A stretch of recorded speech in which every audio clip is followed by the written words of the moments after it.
Ce matin, le procureur de la République est revenu sur les circonstances de la mort d'un jeune hier du côté de Tarabao.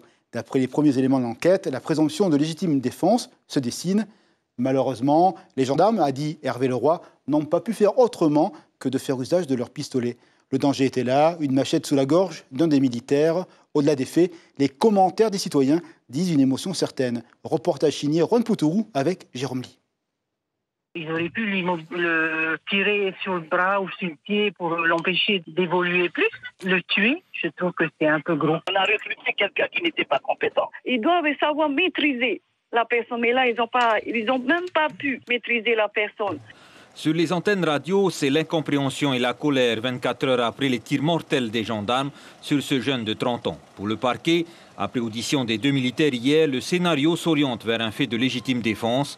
Après plusieurs sommations, un tir de taser et 2 coups de feu, l'individu continuait de porter plusieurs coups de machette au niveau de la gorge du chef de patrouille dans l'intention de le tuer. C'est finalement en dernier recours que 4 coups de feu ont été tirés, blessant mortellement l'assaillant. Le gendarme chef de patrouille qui a fait usage de son arme n'avait pas l'intention homicide, comme l'on dit. Par contre, celui qui était en face de lui avait, de façon claire et nette, une intention homicide. Ce n'était pas pour le piquer, comme l'on dit, mais c'était pour lui trancher la gorge ou d'autres parties vitales de son corps. Voilà. À partir de là, le chef de patrouille a fait ce qu'il croyait devoir faire. Et encore une fois, il n'avait pas d'autre solution. Des témoins qui se trouvaient sur les lieux ont corroboré les faits exposés par les 2 militaires.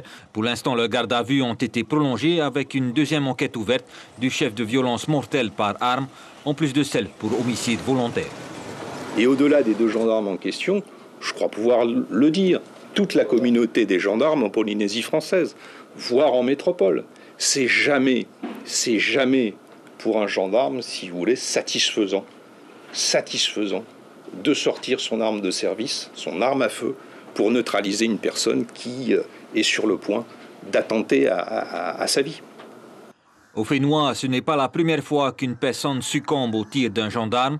En 2017 à Paea, face à une situation conflictuelle, un militaire avait confondu son taser avec son arme de service. L'information en continu sur Polynésie la première, Internet et réseaux sociaux.